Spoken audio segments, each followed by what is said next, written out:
بل زین للذین کفروا مکرہم، بلکہ کافروں کے لیے ان کا جو یہ مکر ہے، ان کی گمراہی اللہ تعالیٰ نے مزین کر دی ہے، ظاہر ان کی ازمائش کے لیے، کیونکہ انہوں نے حق کا راستہ خود سے چھوڑا ہے۔ وَصُدُّوا عَنِ السَّبِيلِ، اور وہ اب حق کے راستے سے روک دیے گئے ہیں، حق کے راستے سے روک دیے گئے۔ اچھا، اس طرح کی آیات جب آتی ہے نا تو عباسی دور کے اندر دو فرقے مسلمانوں کے ہاں پیدا ہو گئے۔ جب مسلمانوں نے اسپین فتح کیا تو ظاہر ہے یورپ میں تو ہر چیز جو ہے فلسفے کی بنیاد کے اوپر چل رہی تھی، اسلام کو پہلی دفعہ فلسفے کے ساتھ میچ کھیلنا پڑا، تو پھر وہ ساری باتیں جو فلسفیانہ گفتگو وہ کرتے تھے یونان سے، جو انہوں نے مستعار لیا ہوا تھا، جس کی ماڈرن فارم اب سائنس ہے، سائنس تو خیر بہت اچھی فارم میں، کم از کم ہم ان چیزوں کو ویریفائی تو کر سکتے ہیں، اور سائنس تو یہ بھی مانتی ہے کہ ہم صرف فزیکل فینومینا سے ڈیل کرتے ہیں، جو میٹا فزکس ہے اس کو ہم نہیں دیکھتے، جو یہ اللہ تعالیٰ کے غیبی پردے ہیں، جو ڈیوائن چیزیں ہیں، اس کے ساتھ وہ ڈیل نہیں کرتے۔ تو اس زمانے میں جب ہارون الرشید کے دور کے اندر، مامون الرشید کے دور کے اندر فلسفے کی کتابیں عربی میں ٹرانسلیٹ ہوئیں، تو مسلمانوں میں بھی وہ ساری بحثیں آنا شروع ہوگی عقل کی بنیاد کے اوپر،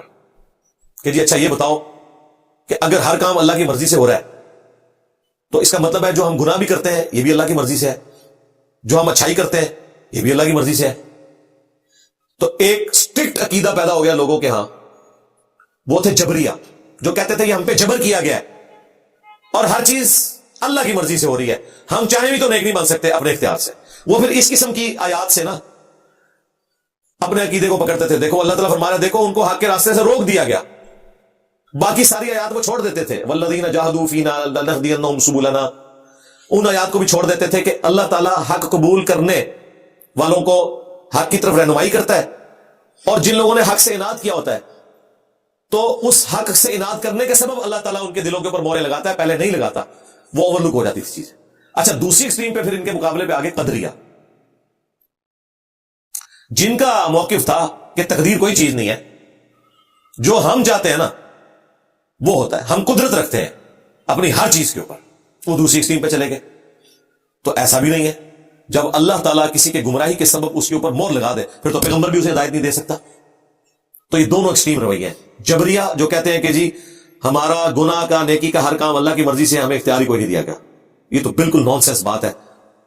رسولوں کا مقدمہ، کتابوں کا مقدمہ تو دھڑام سے گر پڑے گا، پھر پیغمبر دنیا میں کیوں آئے تھے اگر اختیار ہی کوئی نہیں ہے۔ اور دوسری طرف جو قدریہ تھے، جو کہتے تھے ہر چیز کی قدرت ہمارے پاس ہے، تقدیر کوئی چیز نہیں ہے، انسان اپنا مقدر خود بناتا ہے، تو پھر ہم نے تو دیکھا ہے کتنے کامیاب لوگ بظاہر دنیا میں ناکام ہو گئے، اس وجہ سے کہ اللہ نے کوئی آزمائش رکھی ہوئی تھی، انسان اپنی پلاننگ کر رہا ہوتا ہے۔ آپ اس سے بڑی کیا مثال پیش کریں گے کہ نبی الاسلام سے اللہ تعالیٰ نے غزوہ احد سے پہلے یہ وعدہ کیا تھا کہ آپ کو فتح ملے گی،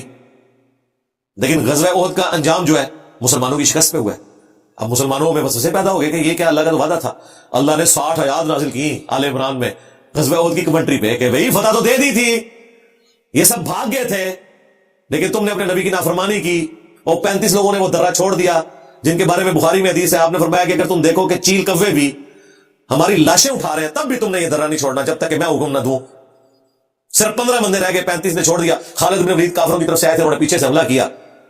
70 سے زیادہ صحابہ کرام شہید ہو گئے، کوئی مدینے میں گھر نہیں بچا تھا جس کے اندر کوئی میت نہ ہو، خود حضور کے 4 دانت شہید ہو گئے، آپ کی شہادت کی افواہ پھیل گئی، اس لیول تک ہوا۔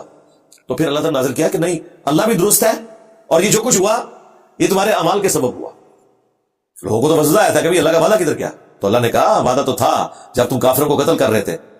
یہاں تک کہ تم نے اپنا ڈسپلن لوز کیا اور اپنے نبی کی نافرمانی کی، تو دیکھو یہ جنگ کا پاسا پلٹ گیا۔ تو چیزوں کو ٹوٹیلٹی میں دیکھنا ہوتا ہے۔ تو یہاں پہ بھی اللہ تبارک و تعالیٰ نے فرمایا کہ اب وہ روک دیے گئے حق کے راستے سے کیونکہ انہوں نے حق سے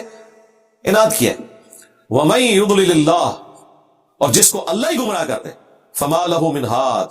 تو اسے کون ہدایت دے سکتا ہے؟ اللہم اہدنا فی من ہدیت، آمین۔